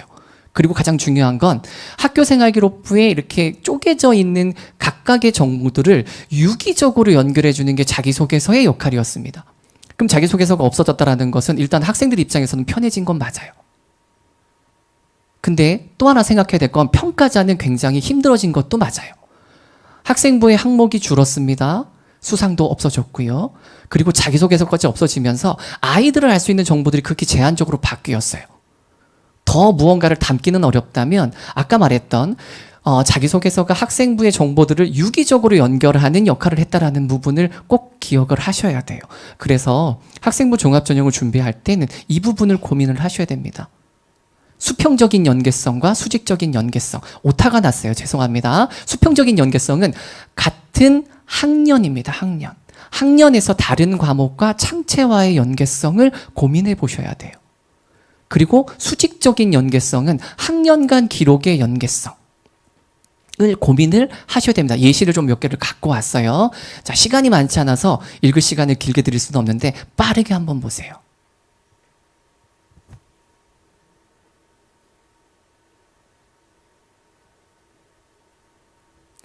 네, 나중에 다시 보시기 바랍니다. 여기 보시면 두 번째 활동에 이 학생이 경제 독서 시간에 행동경제학을 읽고 관련 활동, 탐구 활동을 진행을 했어요. 그렇죠? 대부분의 학생들은 여기서 이제 세특에서 끝이 나는데 이 학생의 경우는 경제 시간에 행동경제학을 탐구한 것을 토대로 창체 활동에서 그 부분을 또 다른 방향으로 심화해서 나가고 있죠. 이게 아까 말씀드렸던 수평적인 연계성 부분이라는 거예요. 우리가 창체 활동을 하면서 어떤 활동을 해야 되나 굉장히 큰 고민이 있을 것 같은데 일단 내가 관심 있는 분야, 내가 했던 것 중에서 조금 미진한 게 있었던가, 조금 더 심화해서 하고 싶은 거는 없는가, 네, 그런 부분들을 찾아봐서 창체 활동에서 연계해서 해볼 필요가 있다라는 거. 네, 또 다른 예시인데요. 요거 하나만 짚어보고 할게요. 이 학생의 진로 뭘까요? 좀 빠르게 읽어서 잘 파악이 안 됐을 수도 있을 것 같은데 알 수 없어요. 근데 우리 학생들이 크게 착각하는 게 뭐냐면 아까 진동섭 이사님께서 말씀하셨는데 전공적 합성이라는 게 한창 되게 강조되다 보니까 이거를 너무 조금 잘못 이해한 경우가 있었어요. 그러다 보니까 모든 수업에서 해당 진로에 대한 탐구로 다 일관되게 나가는 거예요. 가령 생명공학과를 가고 싶은 학생이 국어 시간에도 생명공학에 대한 탐구, 영어 시간에도 생명공학에 대한 탐구. 방금 전까지 이제 수평적인 연계성을 설명을 했어요. 네, 이제 수직적인 연계성을 좀 설명하도록 하겠습니다. 수직적인 연계성은요, 좀 요 학생 거 이제 미리 보셨죠? 고급화학에서 제가 좀 유의미하게 봤던 부분들은 이런 부분이었습니다. 수업에서 학습한 내용에 대한 의문을 가지고 추가 탐구 활동을 하는 것, 그리고 두 번째 활동인 것 같은데 실생활 속 유기화합물을 탐구하는 과정에서 동아리 활동에서 했던 경험을 다시 한번 탐구로 갖고 오는. 그럼 이 학생의 동아리 기록은 어떠했는가 보면, 네, 2학년 때 했던 동아리 기록 중에, 네, 자세하게 읽을 수는 없어서요, 아스피린 합성 실험이 있었죠. 그러니까 동아리를 2학년 때 하고 3학년에 와서 관련된 과목을 하는 과정에서 해당 부분을 조금 더 심화. 이때 주의해야 할 건 뭐냐면 그냥 가져오기만 하면 안 돼요. 깊이가 더 많이 들어가 주어야 됩니다. 그러니까 연계로만 끝나면 안 되고 심화로까지 꼭 갈 수 있게끔, 네, 그 부분을 말씀드리겠습니다. 하나만 더 설명하고 다음 꼭지로 넘어갈게요. 네, 활동의 또 연계성인데요. 요거 한번 잘 보세요. 요 학생은 개인적으로 한번 나중에 보고 싶었던 학생이었는데 1학년 진로활동 시간에 미래직업체험, 학교에서 직업체험 같은 거 진로활동 시간에 할 것 같은데요. 사회적 약자를 돕는 프로그래머라는 자신의 꿈 가치관을 확립했어요. 대부분의 학생들은 그냥 가치관만 확립합니다. 그리고 자, 이 학생이 근데 2학년 때 요 꿈이 어떤 식으로 이어지는지 보시죠. 요약만 해왔는데 동아리 활동에서 프로그래머였죠. 근데 프로그램 앞에 수식어가 뭐냐면 사회적 약자를 돕는 프로그래머라고 되어 있었어요. 그래서 실종 치매 환자 찾기 웹사이트를 제작했습니다. 네, 3학년 때는요, 노약자를 위한 다목적 피지컬 컴퓨팅 장치를 제작했어요. 그리고 2학년 때 했던 부분에서 조금 미진했던 것들 부분을 심화하여서 실종 노인 찾기 지도 기능을 추가하는 등, 그러니까 꿈 가치관을 1학년 때 확립한 걸 가지고 2학년 때, 3학년 때 해당 부분을 연계 심화로 나아가는 부분들. 자, 그러니까 자기소개서가 없어졌기 때문에 이제는 학교생활 기록부에서 이렇게 기록과 기록 간 또는 영역과 영역 간, 때로는 학년과 학년 간의 연계성에 대한 고민이 필요하다. 다른 말로 바꾸면 이전 학년 기록에 대한 철저한 분석과 성찰이 우선적으로 되어야 됩니다. 그러니까 어떤 활동을 했는가 선배들에게 이야기를 들어보는 것도 좋아요. 또 다른 합격 사례를 찾아보는 것도 좋아요. 하지만 그보다 가장 먼저 지금 2학년 학생이라면 1학년 기록에 대한 반성과 분석, 성찰이 선행되어야 된다는 거 기억을 해두고요. 1학년 학생이라면 내가 갖고 있는 현재의 생각들이 2, 3학년 때 어떤 식으로 전개될 수 있을 것인가 꿈은 달라질 수 있지만 미리 고민해 보시는 것도 좋다라는 거 말씀드리겠습니다. 네, 두 번째 이야기인데요. 과목 선택을 어떻게 해야 하는가. 자, 부제를 좀 달아봤습니다. 대학은 학생을 어떻게 선발하는가. 이거를 알면 과목 선택을 어떻게 해야 하는가에 대한 의문을 조금 더 풀 수 있을 것 같아서 가지고 와봤어요.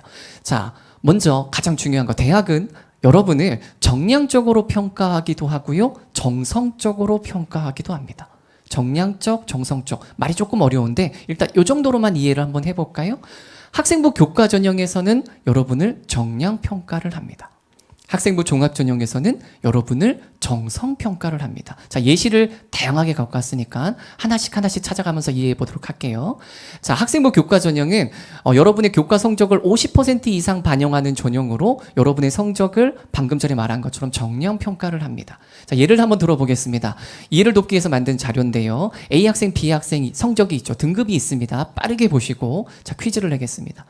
자, 전 과목 기준으로 했을 때 두 학생 중 어느 학생이 성적이 높을까요? 자, 빠르게 보시죠. 자, A 학생은 1, B 학생은 2. 자, 하나, 둘, 셋. 아무도 안 하는군요. 아, 네. 몇 명 해줬습니다. 고맙습니다. 네, 전 과목 기준으로 보면 잘 보세요. A 학생은 2.11, B 학생은 2.44. 이게 바로 정량평가예요.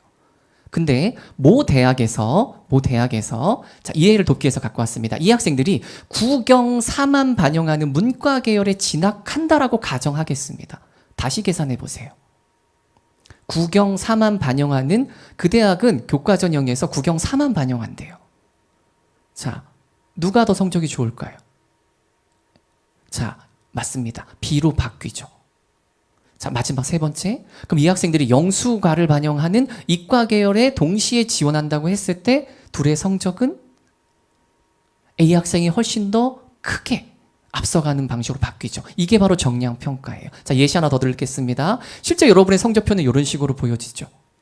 자, 빠르게 계산하십시오. A 학생, B 학생. 누구의 성적이 더 좋습니까? 숫자가 많으니까 헷갈리죠. 자, 빠르게 보세요. 자, A 학생, B 학생 누가 더 우수할까요? 하나, 둘, 셋. 요거 퀴즈 내면 갸우뚱 하는 경우가 되게 많아요. 이유는 아주 간단해요. 왜냐하면 두 학생의 단순 평균은 똑같습니다. 2.5. 그쵸? 하지만 앞에 잘 보면 단위수라는 게 있죠. 단위수는 일주일에 몇 시간이 들었느냐. 교과평가를 정량평가할 때는 이 단위수를 보통 계산을 합니다. 그래서 이 단위수를 반영했을 때 두 학생의 등급은 2.5가 아니라 조금의 차이가 생기죠. 자, 이게 무슨 평가다? 정량평가다. 자, 이제 실전으로 가겠습니다. 자, A 학생, B 학생 전 학년 평균 등급이 나오죠. 누가 더 성적이 좋을까요? 너무 쉽죠. A 학생이 더 높습니다. 자, 근데 이 학생들의 수능 성적까지 제공해 볼게요. 자, A 학생은 평균 3.25, B 학생은 3.75. A 학생이 B 학생에 비해서 내신과 수능 성적이 다 높습니다. 그럼 이 두 학생이 대학을 지원한다고 했을 때로 가정해 볼게요. 자, 두 학생이 교과 전형으로 동일 대학에 동일 학과 지원한다고 했을 때 누가 합격할까요? 첫 번째 것부터 볼게요. 첫 번째 대학은 교과를 100% 반영하고 수능 최저학력 기준을 적용하지 않는데요. 그럼 뭐로만 뽑을까요? 내신으로만 뽑겠죠. 그랬을 때는 합격은 당연히 A입니다. 그렇죠? 자, 두 번째로 갈게요. 전형 방법은 똑같아요. 교과 100인데 수능 최저학력 기준이 있네요. 잘 보실까요? 3합 5입니다. 세 개 합을 빨리 만들어 볼까요? 근데 탐구가 하나래요. 그럼 탐구 1, 2 중에 잘 나온 거 하나만 뽑으면 돼요. 자, 이랬을 때 누가 합격할까요? 자, B가 합격합니다. 그 이유는 아주 간단해요. A 학생은 3합 5를 맞추지 못했죠. 그러니까 이건 불합격이에요. 그러니까 내신은 B 학생보다 앞섰지만 수능 최저학력 기준을 맞추지 못했기 때문에 불합격입니다. 네. 세 번째. 그럼 3합 6으로 바꿔볼게요. 탐구를 2개. 2개 했을 때는 평균 값을 내시면 됩니다. 자, 이랬을 때는 A로 바뀝니다. 됐지요? 자, 이게 무슨 평가다? 정량평가다. 근데 맨 마지막 보세요. 전형 방법을 바꿨습니다. 교과 70에 서류 30으로 넣었어요. 수능 최저학력 기준은 없어요. 누가 합격할까요? 정답은 알 수 없음이에요. 여기서 많은 학생들은 첫 번째 이런 의문을 가져야 돼. 교과 평가는 서류 반영하지 않지 않나요? 서류를 반영하는 건 종합평가 아닌가요? 라고 생각할 수 있어요. 자, 5개 대학이 있습니다. 건국대, 경희대, 고려대, 동국대, 성균관대. 이 대학은 교과평가에서 서류라는 걸 반영해요. 20%, 30% 차이가 있을 뿐 서류라는 걸 반영하고 정성평가의 반영에 자, 요 내용들이 있어요. 교과학습 발달 상황만 평가하는 경우도 있고 학생부 종합적으로 평가한다라는 것도 있고요. 자, 경희대 거만 하나 갖고 왔는데 경희대 거 한번 볼게요. 경희대 거는 학생부 교과 전형에서 교과 종합 평가를 합니다. 30%를 반영하는데 학업 역량하고 진로 역량을 반영하는데 진로 역량에 요거 한번 볼까요? 고교 교육 과정에서 전공 또는 계열에 필요한 과목을 선택하여 이수한 정도.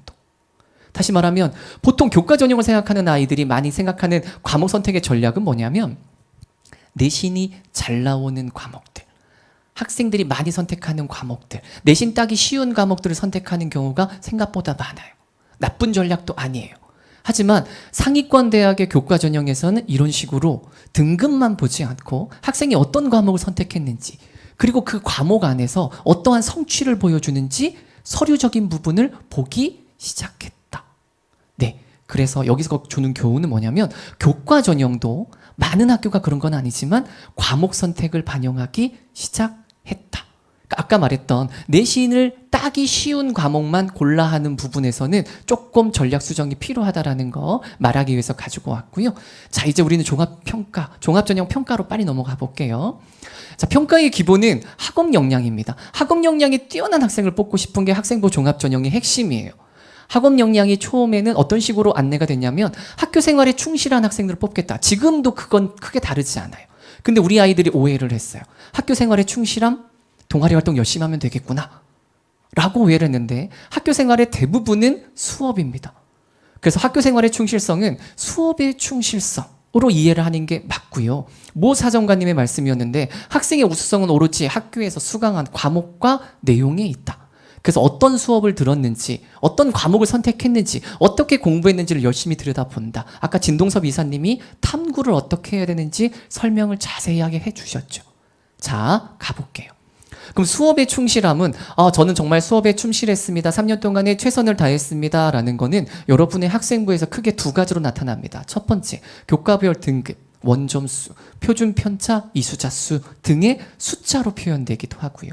두 번째는 선생님들이 써주시는 교과별 세부 능력 및 특기사항, 줄여서 여러분은 세특이라고 하시죠. 서술로 나타나요. 근데 이 둘의 관계는 상호 보완적입니다. 쉽게 말하면 내신은 3등급이지만 세특을 통해서 3등급 그 이상의 역량을 가지고 있구나까지 판단할 수 있다는 것.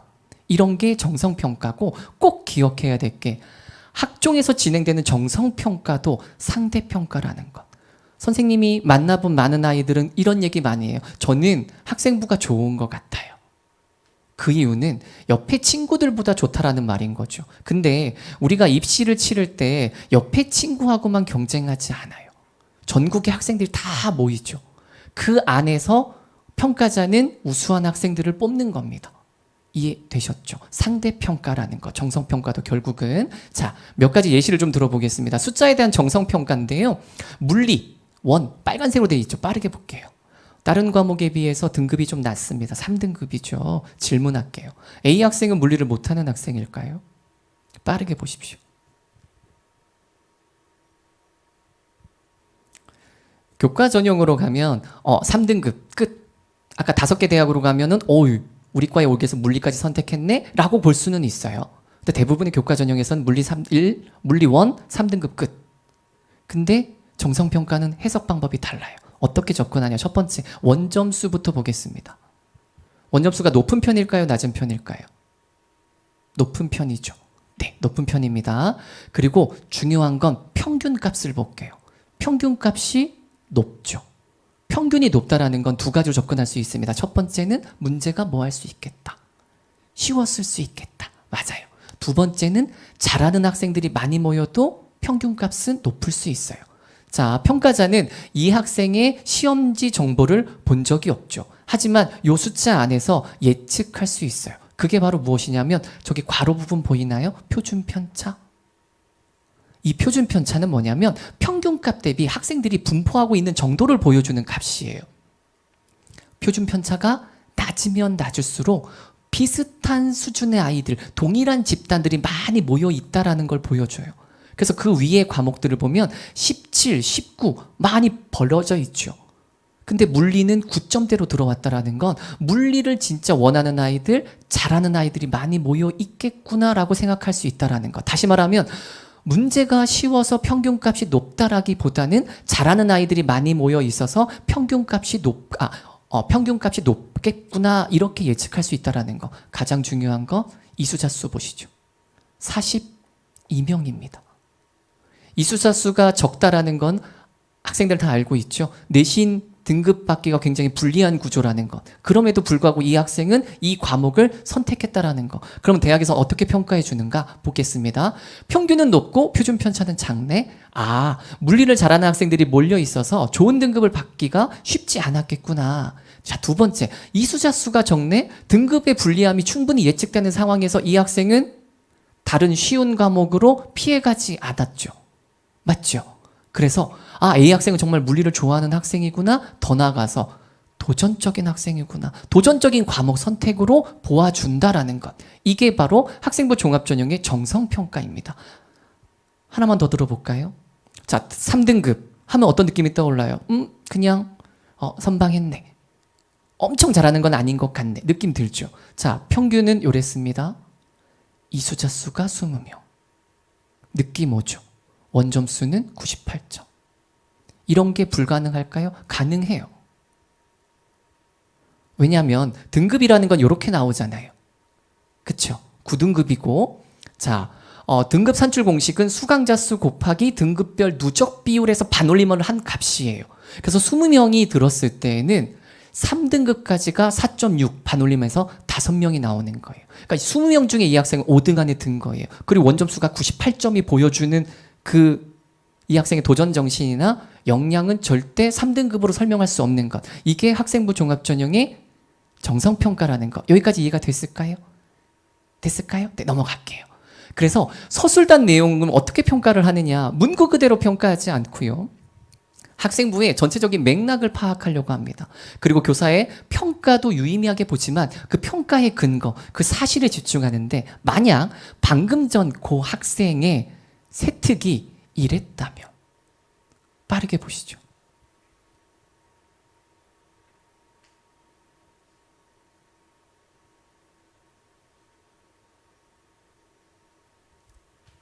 자, 선생님이 유의미하게 봤던 부분들은 이런 거였어요.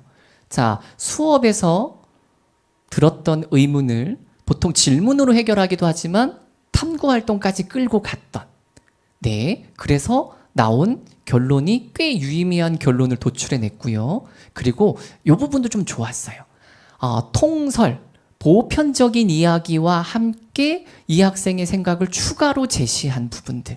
이런 게 되게 좋았어요. 만약에 3등급이었지만 원점수가 98점이었다라는 부분, 20명이 들었다는 부분에서 이미 이 학생은 크게 감점 요인은 없어요. 하지만 요 세특까지 더해진다면 3등급 그 이상으로 충분히 평가받을 수 있다는 것. 이게 바로 정성평가입니다. 다만 조금 아쉬운 건 이 부분이에요. 의견을 피력함. 개인적으로 되게 궁금했던 부분. 어떤 의견을 표현했을까? 물론 자수 제한 때문에 다 적기는 어려웠겠죠. 만약에 이 학생이 면접 전형이 있다면 이런 것들은 질문으로 가져갈 수도 있는 겁니다.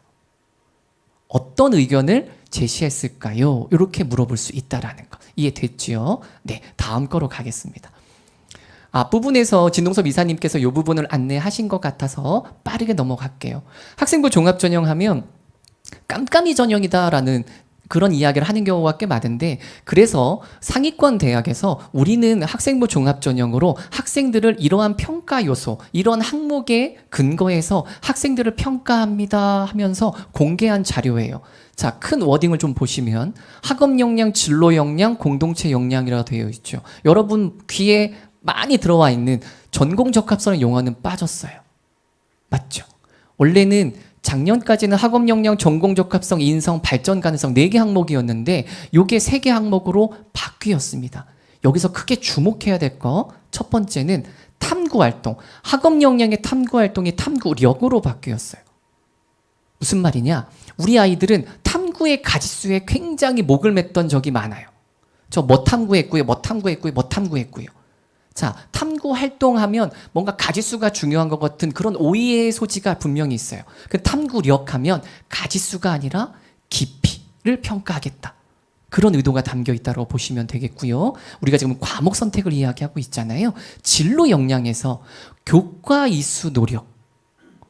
우리 과에 오기 위해서 어떤 과목들을 선택해서 들었는지를 유심히 보겠다라는 거예요. 그래서 아까 말했던 것처럼 나의 진로 역량을 모든 과목에서 해당 진로와 관련된 보고서로 가져가는 게 아니라 과목 선택부터 하고 그 밀접함이 큰 과목에서는 해당 탐구 활동을 하고 그 외의 과목에서는 그 외의 과목에 충실한 활동을 해주길 바래요. 자, 요거 한번 좀 볼게요. 전공, 계열 관련 교과 이수 노력에서 이런 걸 질문한다고 해요.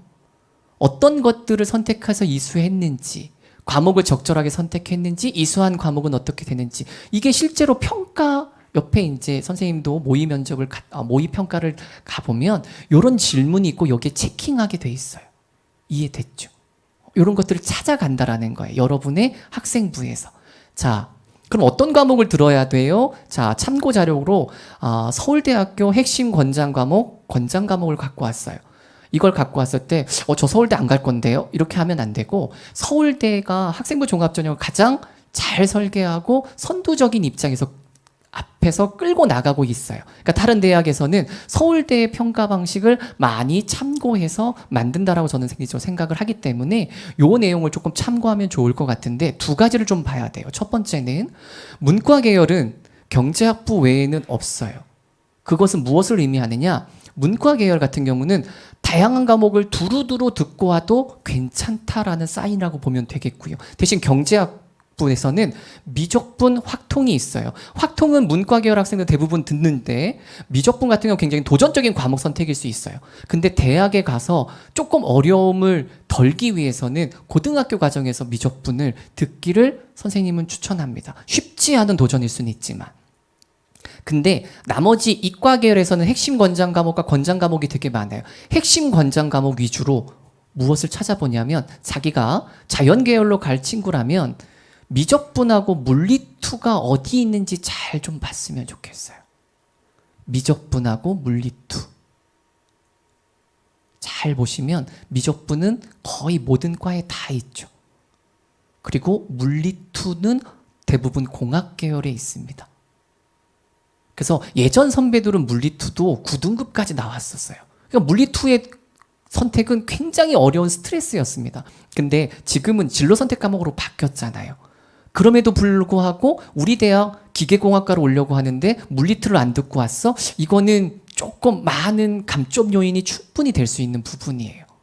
무슨 말인지 이해됐죠? 그래서 요거를 좀 잘 참고하면서 내가 가고 싶은 학과, 계열 관련해서 어떤 과목을 선택해야 하는가 잘 좀 살펴보면 좋겠고요. 요걸 참고해서 퀴즈를 좀 내보도록 하겠습니다. 자, 상경 계열에 지원한 두 학생이라고 가정하겠습니다. 그러긴 쉽지 않지만 남은 부분이 거의 다 대동소이하다라고 전제하고 두 학생의 과목 선택만 보고 어느 학생을 뽑고 싶은지 나머지 정보는 다 대동소이하다고 전제하겠습니다. 파란색만 보셔도 돼요. 파란색이 서로 차이 나는 과목 선택이에요. 여러분이 평가자라면 어떤 과목, 어떤 학생을 뽑고 싶어요? 마음 정했죠? 네, 저는 이 학생을 뽑고 싶습니다. 상경 계열.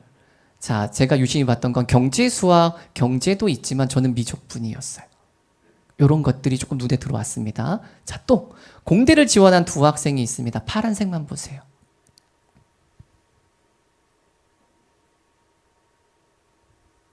자, 누구를 뽑고 싶을까요? 자, 됐어요? 손으로 표현해줘서 너무 좋습니다. 네, A 학생이죠. 네, 이 학생을 보면은 수학 과목도 있고 특히 이제 물리에 대한 깊은 어떤 과목 선택이나 그런 것들이 조금 보여지는 게 있어요. 자, 이제 어려운 문제로 가겠습니다. 출처는요, 2023학년도 동국대 학생부 종합전형 가이드북인데요. 이거는 꼭 출력해서 보시길 바래요. 작년 버전인데 작년 버전도 굉장히 좋고 올해 버전도 굉장히 좋아요. 거기에 실제 있었던 이야기인데요. 컴퓨터 공학과에 지원한 두 학생입니다. A 학생, B 학생. 과목 선택만 빠르게 보고 어느 학생이 더 매력적인지 마음속으로 빠르게 골라보시죠.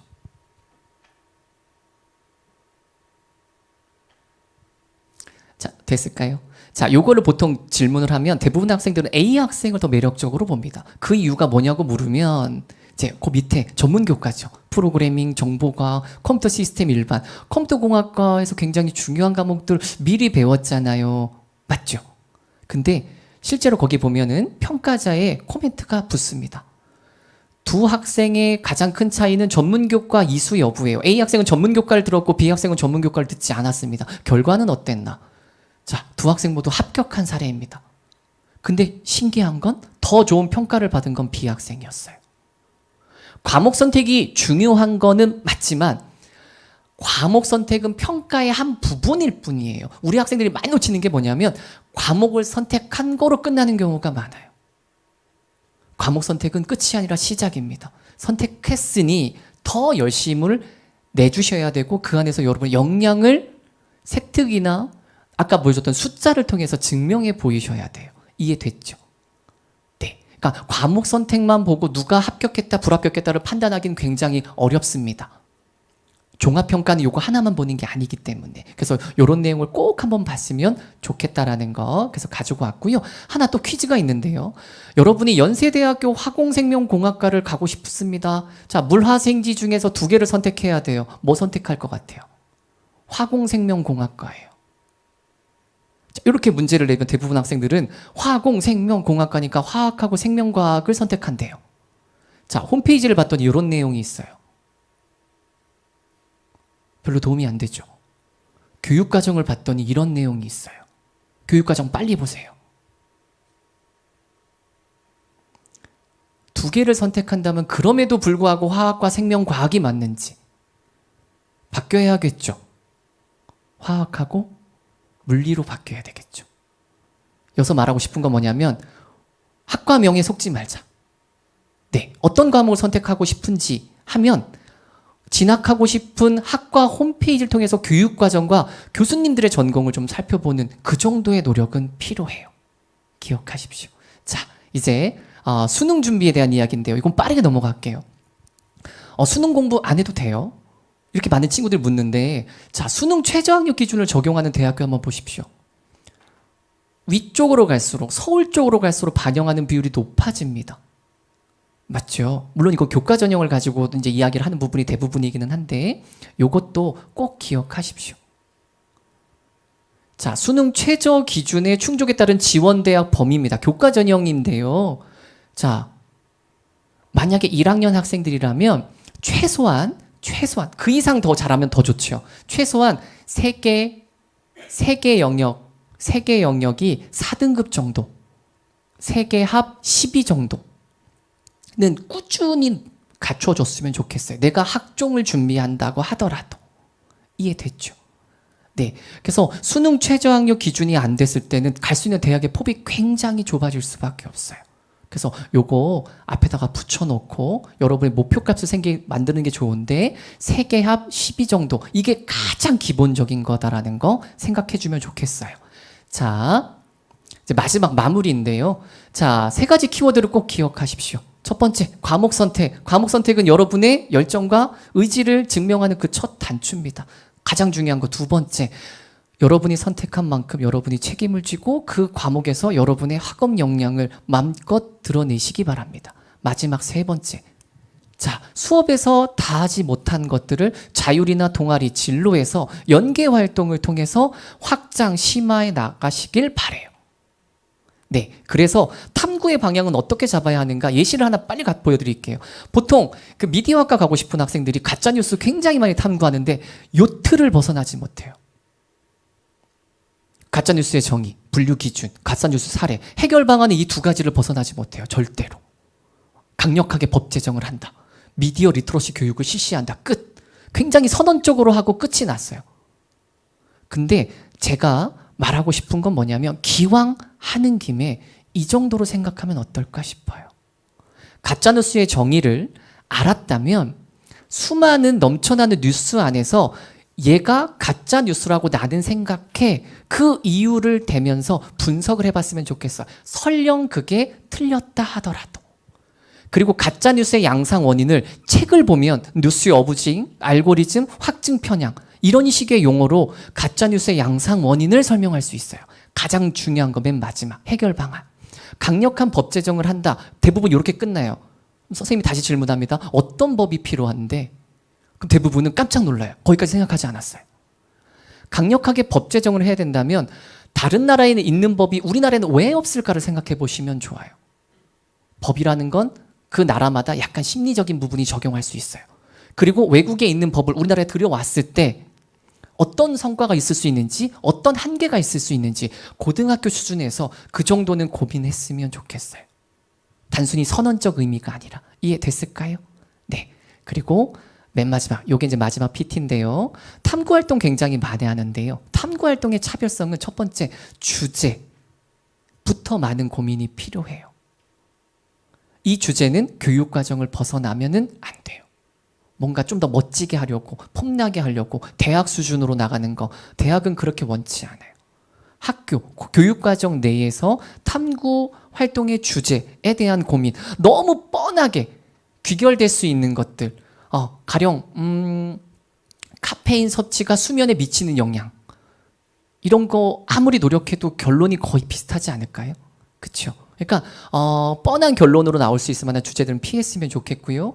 또 두 번째, 이제 주제를 정했다면 다양한 자료를 활용해가지고 보고서를 만들어야 될 텐데 이때는 선생님은 독서, 책을 권합니다. 논문은 크게 추천하지 않아요. 정말 책으로 더 없으면 그때 논문. 근데 그것까지 갈 일은 없을 거예요. 책을 통해서 활용을 하시고 맨 마지막에 탐구의 결과, 단순 요약이 아닌 부족하더라도 여러분의 의견을 담아낼 수 있는 훈련을 해보시기를 바랍니다. 네, 제가 준비한 강의는 여기까지고요. 여러분들의 꿈 강하게 응원하도록 하겠습니다. 감사합니다. 네, 고봉종 장학사님의 입시 특강 잘 들었습니다. 야, 우리나라 입시 제도가 진짜 어렵네요. 계획을 꼼꼼하게 세워서 아주 치열하게 준비를 해야 될 것 같은데요. 자, 학생들이 궁금해하는 질문 몇 가지 제가 대신 여쭤보도록 하겠습니다. 첫 번째 질문입니다. 올해 입시부터 자소서가 폐지되고 각종 문항의 글자 수가 축소된 걸로 알고 있는데 이러한 점이 가져오는 이점은 무엇일까요? 아까 이제 강의 때도 말씀드리긴 했는데 사실 이점보다는, 그러니까 이점은 없진 않죠. 여러분 편해진 겁니다. 그게 가장 큰 이점이고요. 하지만 평가자는 고민이 많아졌다라는 것. 네. 근데 그럼 그 고민에 우리가 부응을 해야 되는 거죠. 네, 그런 부분에서는 아까 말했던 수평적인 연계, 수직적인 연계 그런 부분들을 조금 많이 고민했으면 좋겠고요. 항목이 줄어든 거고 글자 수, 뭐 전체적인 글자 수로는 줄었다고 볼 수는 있겠지만 항목이 줄어든 거고 여러분이 한 모든 활동을 다 기록으로 가져가기는 쉽지 않아요. 여러분이 많은 활동을 열심히 해주는 거는 선생님들 입장에서 굉장히 고마운 부분도 있지만 조금씩 얕게 많은 활동보다는 적더라도 깊게 하는 활동을 추천하고요. 그 과정에서 혼자 하는 것도 중요하지만 둘 이상, 셋 정도의 학생들과 함께 어떤 결과물을 조금 긴 호흡을 가지고 만들어가는 훈련도 좀 했으면 좋겠습니다.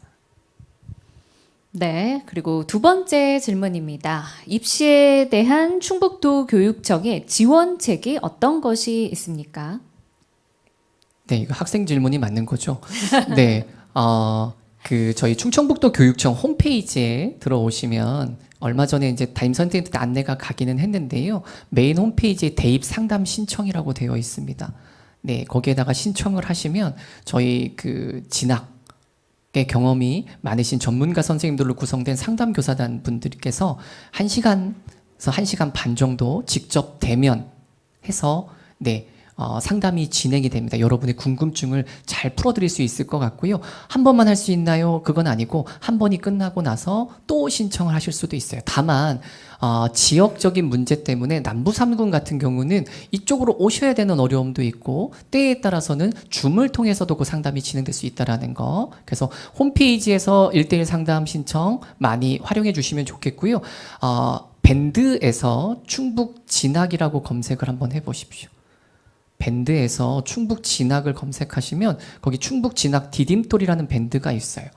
학생, 학부모 많은 분들이 가입하셨는데요. 궁금하신 거를 거기다가 올리시면 마찬가지 이거는 이제 답글 형식을 통해서 여러분의 궁금증을 해결해 가는 그런 상담 창구라고 보시면 됩니다. 거기 보면은 짝퉁도 하나 있어요. 동일한 11명짜리가 있는데 거기 들어가시면 안 되고 9,000명이 넘는 그 밴드에 들어오시면 됩니다. 그리고 선생님들을 대상으로 선생님들의 진학 역량을 강화하기 위한 많은 연수를 진행을 하고 있습니다. 가끔씩은 학생들이 선생님들이 토요일 날 오후에 당신들의 그 휴일을 반납하고 이렇게 열심히 연수를 듣는 모습을 찍어서 학생 학부모들한테 보내주고 싶어요. 때로는. 이렇게 여러분의 선생님들께서 공부를 많이 하고 계시다. 여러분하고 많은 상담을 하기 위해서 보이지 않게 지금 많은 선생님들이 선생님들의 진학 역량을 강화하기 위해서 많은 연수에 참여하고 계시고 그런 선생님들의 진학 역량 강화를 위해서 우리 도교육청에서도 많은 노력을 하고 있다는 것 꼭 알아주셨으면 좋겠습니다. 감사합니다. 네, 고맙습니다. 처음에 말씀 시작하실 때 얼굴이 약간 어두운 톤이라고 말씀하셨는데 이 수려한 말씀씨를 듣고 나니까 빛이 나는 것 같아요. 되게 화사한 느낌인데요. 오늘 해주신 이 입시 특강이 뭐 학부모, 학생, 선생님, 멘토, 멘티들에게 아주 큰 도움이 됐을 거라고 생각이 듭니다. 다시 한번 고봉종 장학사님 고맙습니다. 자, 이번에는 오늘 참가하신 분들이 가장 기다리는 순서가 아닐까 생각이 드는데요. 바로 나의 멘토, 멘티가 누군지 알 수 있는 매칭 시간입니다. 우리 멘토들 그냥 평범하게 자기소개를 하지 않고요. 형원지공 3기 멘토답게 멘티들을 위한 인사 영상을 준비했다고 합니다. 바로 만나보시죠.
네, 50명의 영상 봤는데요. 각기 개성은 다르지만 이 멘트들을 향한 마음만은 같을 거라고 생각이 듭니다. 여러분이 나중에 이 충북인재 멘토링 시간들을 돌이켜봤을 때 행복하게 웃음 지을 수 있는 그런 추억으로 만들어가길 바라겠고요. 우리가 원하든 원치 않든 서로가 서로에게 영향을 주게 되는데요. 아, 그 사람 덕분이었어. 참 좋았어. 이렇게 떠올릴 수 있는 소중한 인연, 값진 시간 채워가길 바라겠습니다. 저도 이 시간 오늘 여기 오면서 박노해 시인의 시가 좀 떠올라서 잠깐 소개해드릴까 합니다. 너는 작은 솔씨 하나지만 내 안에는 아름드리 금강송이 들어있다. 너는 작은 도토리 알이지만 내 안에는 우람한 참나무가 들어있다. 너는 지금 작지만 너는 이미 크다. 너는 지금 모르지만 너의 때가 오고 있다. 네, 여러분의 그 때를 응원합니다. 때로는 언니처럼, 때로는 형처럼 형원지공 3기 여러분 모두 힘내시고요. 이상으로 충북인재평생교육진흥원 2023년 충북인재 멘토링 형원지공 3기 발대식을 마치겠습니다. 고맙습니다.